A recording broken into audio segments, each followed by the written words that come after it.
que cunden por el mundo, y los mejores técnicos económicos nos diagnostican una concentración de renta, un crecimiento alarmante de la desigualdad social, aún en los países líderes.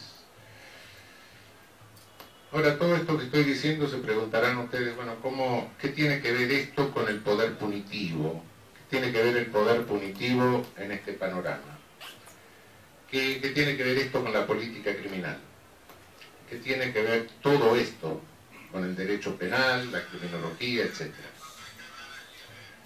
En principio, si observamos el panorama del planeta, es indiscutible que desde hace 3 décadas, hace unos 30 años a esta parte, quizá un poquito más, se viene operando un insólito avance del poder punitivo.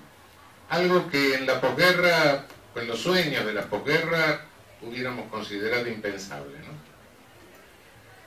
En todo el mundo aumentan las tasas de prisionización. En algunos países han aumentado en estos 30 años de una forma totalmente alarmante. En todo el mundo, si observamos las legislaciones, encontramos una reproducción de tipos penales realmente insólita. Nuestros abuelos tenían en sus códigos más o menos unos 50, 60 tipos penales, más o menos mi abuela sabía lo que era delito, lo que no era delito. Hoy sinceramente creo que si en esta mesa le pregunto a mis ilustres colegas todo lo que son delitos, no lo sabemos. Tenemos que tomar el código y ver qué se sancionó antes de ayer. Las policías autonomizadas del poder político cobran vida propia y son capaces de generar golpes de Estado. Es decir, los golpes de Estado que en el siglo pasado eran dados por fuerzas armadas, hoy son dados por policías con otras características. Y se reproducen tratados internacionales que obligan a los países a sancionar delitos. Y hay inspecciones y controles que, si no los sancionamos en nuestras leyes, etcétera, nos amenazan con sanciones de tipo económico o con dificultarnos el comercio internacional, las transferencias bancarias, etc. El derecho internacional era una enorme esperanza a mediados del siglo pasado, cuando había pasado la Segunda Guerra Mundial. Se creía, o creíamos sinceramente, que con el derecho internacional de los derechos humanos, el derecho internacional humanitario, etcétera, estábamos comenzando a crear una especie, una semilla de Estado mundial, y esa semilla de Estado mundial naturalmente era un Estado mundial democrático, un Estado mundial que tendía a ser respetuoso de la persona humana. A través de estos tratados que se van multiplicando, que son los tratados que suscriben las grandes potencias, no los otros, lo que vamos configurando virtualmente es un Estado mundial penal. Los europeos están alarmados porque todavía, incluso a nivel de derecho internacional regional, esto todavía es peor, porque cada país europeo hoy tiene el Código Penal y un montón de tratados con tipificaciones impuestas por este derecho internacional. Paralelamente con el aumento de la desigualdad, lo que habíamos considerado en el siglo pasado, que era el estado de bienestar, el welfare state, etcétera, ha empezado a desaparecer. Aún los países tradicionalmente ejemplares en cuanto a esto, Escandinavia, por ejemplo, se encuentran en un abierto retroceso. Hay una relación que no es casual, sino que es una relación inversa entre el retroceso del Estado providente o del Estado social y el avance del poder punitivo. Esto no es una casualidad.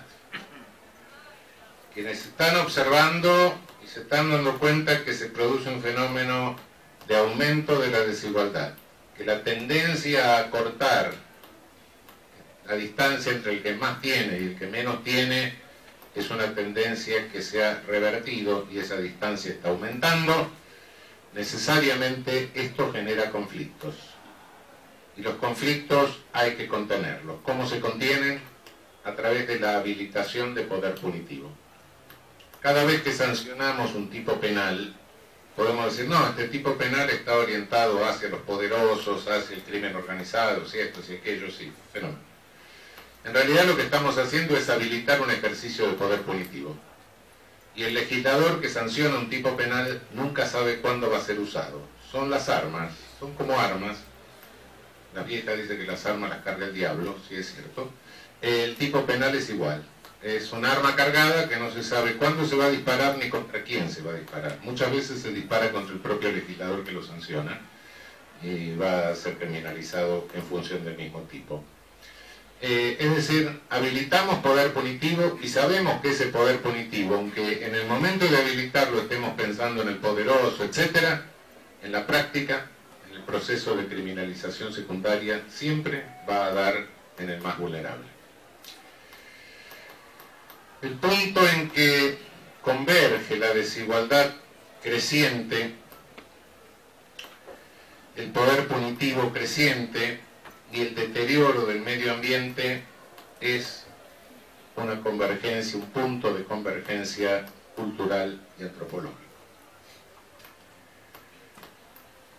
Realmente puedo mencionar más literatura, pero hay un libro de un antropólogo, Jack Diamond, Colapso, se publicó en el año 2004, en castellano en el 2005, que observa, no es el único, son varios antropólogos que han trabajado en el mismo sentido y que revelan cosas parecidas.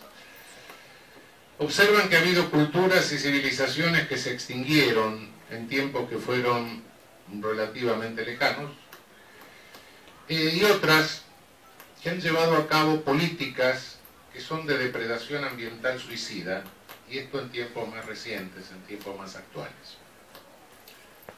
Diamond observa cuando las clases altas de algunas civilizaciones, de algunas culturas perdidas, se dedicaban a hacer guerras y a realizar grandes monumentos suntuarios, enormes monumentos suntuarios, consumieron sus bosques, consumieron